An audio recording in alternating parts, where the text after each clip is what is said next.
The Sons of Antiquity present The Hot Take Show. Today's episode, Lord Dem Reings. Hello everyone, welcome back to the Hot Take Show. I am your host Dan, and I'm joined in this lovely studio by my co-host Evan. How's it going? I'd like to talk today about Lord of the Rings, and I know Evan is a big fan of Lord of the Rings as well. The recent announcement and promo shots and video from Amazon's new Lord of the Rings prequel show have come out and have caused quite a stir. Yeah, so first, the major one is deviating from Tolkien's explicit characterization as female dwarfs as bearded. Yes, that was a big thing, the beards on the lady dwarfs. And in the new version, the dwarf queen is beardless. Say it ain't so. Give me my bearded dwarf women. Bearded dwarf women. Do you think that turning away from having the bearded women was a good idea, bad idea, or what? Because to me, it could go either way. That's a creative decision that didn't necessarily have to be too faithful. I wouldn't have been upset. Yeah, the problem with it is that the series claimed to be a faithful retelling of the story, trying to go based on the appendices to Lord of the Rings. If they were smart, they could have referenced the Silmarillion too. So they have the material they need, but any deviations are artistic license. And depending on what you think about adaptations of books and whether they should have those differences or whether they should be strictly the same as the book, it's an open question. Sure, because Tolkien was an artist, you could say, and the director who is making this and the writers, they are artists themselves, you might say, and each is allowed a different creative license in their different field, right? Writing a book versus making a TV series or a movie. You know, we allowed some creative license with Peter Jackson. I didn't. It's only the entire ending of the book that they cut out of the movie. Why don't you tell us about that? Why you're so heated over that still to this day? Well, the Battle of the Shire, which takes place in the book, was completely omitted in the movie. After the motley crew defeats Sauron, they go back home, and they're heroes, but they go back home to a place that is not home anymore.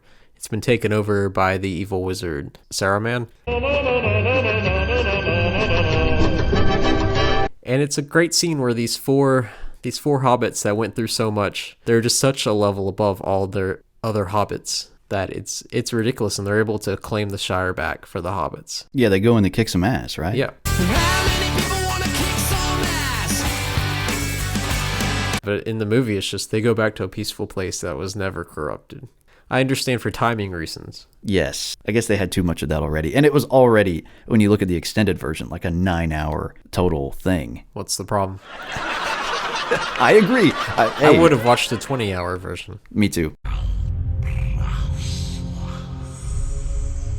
But going back to the Amazon show here, there's some other controversies surrounding diversity. People were upset about the diverse cast and how the production crew explicitly tried to hire diverse actors. But what do you think about that controversy?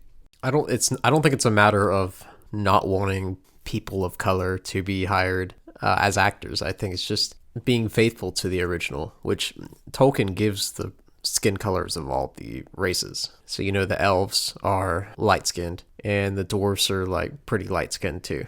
Did you know the dwarfs are actually, in Tolkien's mind, are actually the Jews? I just saw that when I was reading. Really? Looking for that gold underground. I wanna know where to go next.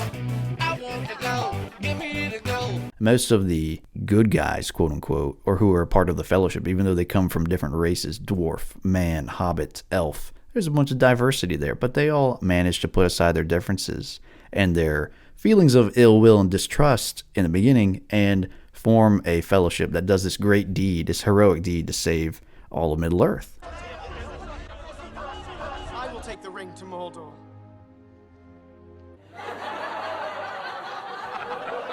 I thought you were going to say they put aside their differences to all be white, but No, sadly. But I think my main issue with everybody freaking out over needing diversity in this is that Tolkien himself was white, and he lived in England at a time where most of England was white. So he was just writing what he knew. This was the community he lived in. This is what he saw every day. This is who he was. So why not? And why not incorporate elements of what you might call white culture or European culture and history, like allusions to Vikings and Catholicism? And so why not incorporate those things into it? Why can't this guy create this stuff based on what he knows? It would have been racially insensitive, some might say, and it would have been cultural appropriation for him to try to write a story about people of other colors. Wouldn't you say? Yeah, if he did, he would just be accused of stereotyping and all that. No, Tolkien didn't make a big deal of race, and he definitely was not a racist, being a good Catholic man. So we can't say he would hate that black people were cast in his movies. It's not even about the race of the actors. It's about an accurate portrayal of the way The Lord of the Rings was written. And I think these artists have a Harry Potter mindset, where all of a sudden Hermione can become a trans black woman. J.K. Rowling. Friend. You don't have any friends. Nobody likes you. Not listening. Tolkien looked at Middle-earth as him recounting what he heard from other people. It's not like his creation. It is his creation, but he doesn't portray it like that. Like, this is what I want it to be. It's like, oh, I heard this tale, and I don't really know what happened to this person, even though he could have written a resolution to everything if he wanted to, because he was the author. I'm recounting what supposedly, quotes, happened in Middle-earth. Now, the show has not debuted yet, but a lot of people have theorized that the message or the wokeness is going to be really amped up in the show. It already looks like they're heading that way. It looks like they're going to make Galadriel a warrior, and she might shave her head and be a lesbian. She's actually, if we're going to go back to analogies in the way he wrote and what Tolkien was influenced by, Galadriel is the Virgin Mary. You don't remember that part in the Bible where Virgin Mary kills 1,000 people and gets a buzz cut and dyes her hair blue? Yeah. No, she's without sin, so none of those things can be true. Just leave it be. Leave the treasure alone. There's enough good content for you to not have to change it. And there's already so much bad content out there that we don't need to add to the dumpster fire anymore. I haven't seen the Hobbit trilogy. Don't watch it. The book is maybe 300 pages, and they made a trilogy out of it. They could have made that one movie easy. Easy. The way they did it was they had a 30-minute action sequence with the dwarves sailing down a river in barrels. 30 minutes. I just finished that section in the book, and they did not fight any orcs. They just floated down the river hidden. Yes. They didn't fight anybody. Oh, you're in for a treat then.